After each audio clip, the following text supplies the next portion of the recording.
But first, if the Prime Minister was hoping for a refresh in the new year, he was sorely mistaken. Despite spending the summer out in the hustings, Labor's fortunes have continued to slide. The first news poll of 2025 showing that for the first time, voters expect the coalition to win the next federal election. And the PM's personal approvals hit a new low. Joining me now to pick this all apart and also to the start of this unofficial campaign, well and truly in it, expert pollster, the head of Redbridge, Cos Samaras. Cos, great to have you back. This is like your grand final year. You're on the field almost every week now before we get to the campaign proper. I mean, clearly we're in a campaign now, right? Let's just cut the BS. We're in a campaign now.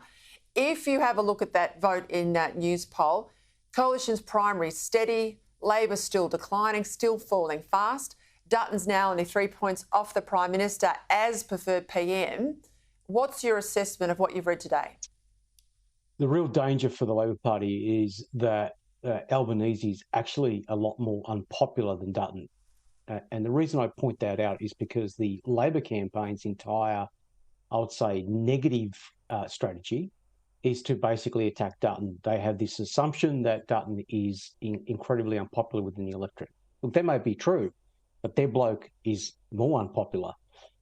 It's not just Newspoll that's come up with these numbers. It's a number of other pollsters, including ourselves, that are clearly now showing that Albanese's numbers are way low in terms of likability. Not preferred Prime Minister, but in terms of what do Australians think of the two leaders.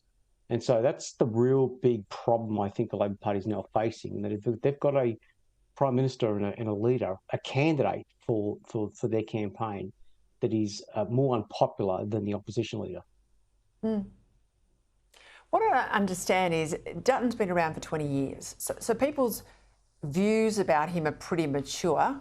I think they're already baked into some of those numbers. I think probably ditto for the Prime Minister, but they're seeing him through the lens now of a leader in difficult times who perhaps they see as weak, and certainly on a home front level in terms of cost of living is not delivering all the things he said he would deliver for them. So we saw that with Donald Trump. It didn't make a scrap of difference to go after him personally. In fact, it hastened his landslide win. Why on earth would they have the same strategy here that didn't work over there?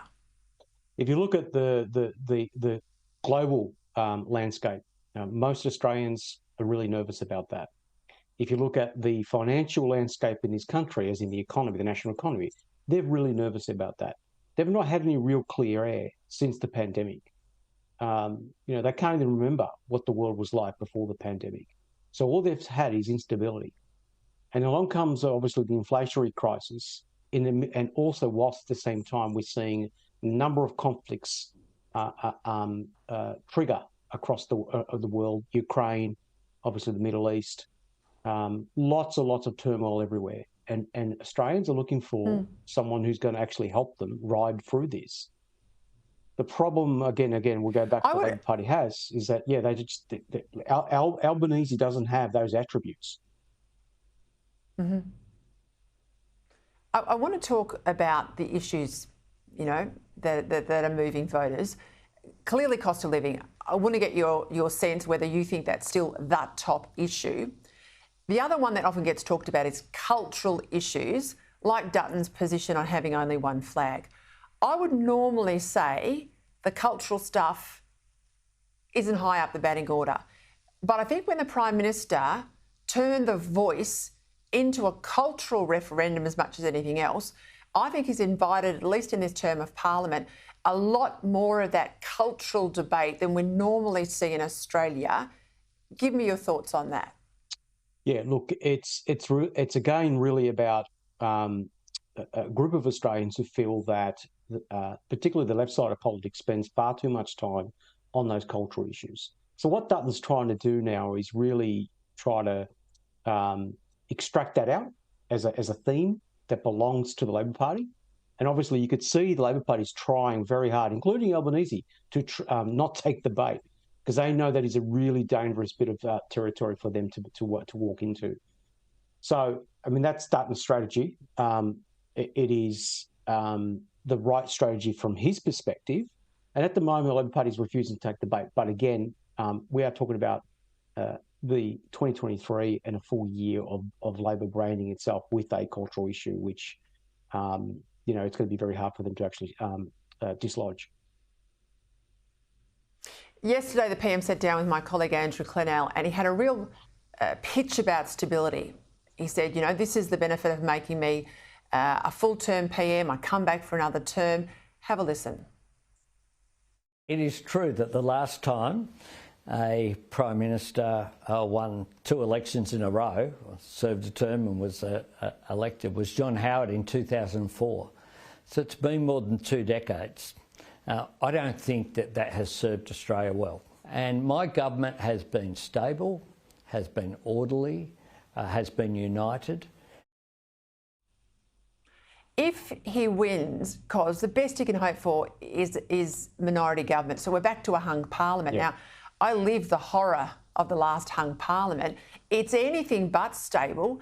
And if he sends Labor into a hung parliament, I mean, surely his colleagues will be gunning gunning for his job, won't they? Yeah, look, let's focus on the hung parliament scenario. There are a group of Australians who actually quite like the idea. And there's obviously another group of Australians who think it's a terrible idea and it's going to create all sorts of instability and chaos. So it depends on who that message is actually targeted to. Because if you're talking about the voters in the outer suburbs of Melbourne and Sydney in particular, they kind of like the idea of instability because they think the system is stacked against them. They want to see the major parties put under a lot of pressure. And so that narrative won't bite all that hard. Like these voters, they've seen what, you know, Albanese's version of stability looks like. Their circumstances, their financial circumstances have gone backwards. Flip side, they also have the same view with Dutton as well. So it's a matter of, you know, who's the audience here, and if the audience is the people that the voters that Labor's got problems with, then that's not the right message.